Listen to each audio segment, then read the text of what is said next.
I think a lot of people do get into business with this great idea of doing something revolutionary or at least evolutionary and accomplishing something great. And then they sort of trip and stumble along the way. What do you see as sort of the primary stumbling blocks? You know, I work with a lot of entrepreneurs from overseas, right? And one of the really tough part about being an entrepreneur is the fear of failure. Right? I think in terms of, you know, if I fail once, am I finished, right? So I think we try to really foster a culture where we encourage people to take risks and to fail. In fact, you know, if an entrepreneur hasn't failed once or twice, you know, you haven't even earned the stripes yet, really. There are very few entrepreneurs that really knocks it out of the park, you know, first shot. We were just talking over lunch. If you look at, we talked about Steve Jobs. He's an amazing entrepreneur and visionary, but if you look at his past, he has spectacular failures, right? It's about the courage to not be afraid and go up and do it again, right? And in my reference in terms of entrepreneurs from abroad, the culture in the US is much more encouraging for people to try and try again.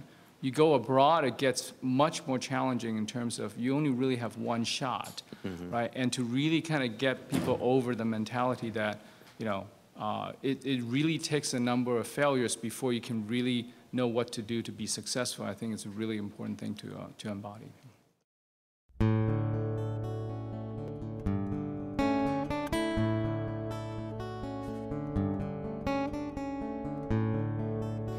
Well, hindsight's great, right? So here's what I can see. It's interesting, right? It's an interesting dynamic. Certainly, it's depending on professionals. So people who that is their professional view. Now, interestingly enough, if you sit down with a professional HR person, you know, our professional HR person in LA calls herself Chicken Little. Why? Because no matter what we say, she says the sky's falling. It doesn't matter. It's like, because she's looking for the loophole that someone somewhere might see and take advantage of at the cost to the organization. So it's great. It's great to have that wisdom. It's great to have that viewpoint.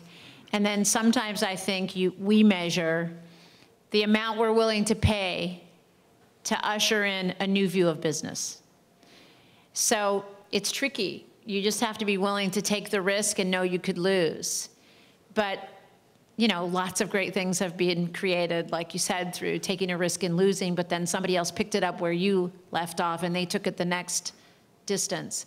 So it's a balance for sure. The last thing we'd want to do is become jaded and build a business based on defending ourselves from possible risks. That would be the opposite of what we're up to.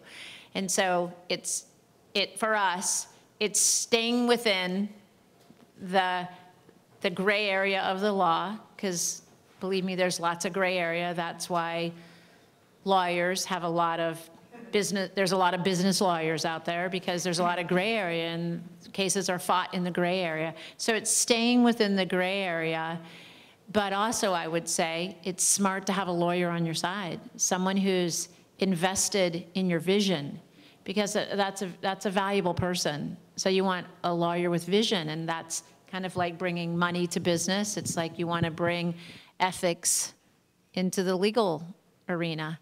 So it's a great marriage, and that's really what we're doing. That's what we're seeing.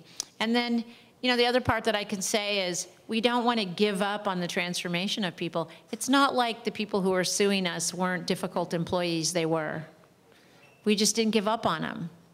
And should we have given up on them sooner? Well, what, to avoid a lawsuit? Yeah, but then that's losing the sight that the lawsuit is actually another transformational opportunity. Does it have a higher price tag than some of the other transformational opportunities? It does. You know, when you start to pay someone $800 an hour today, it's a pricey transformation.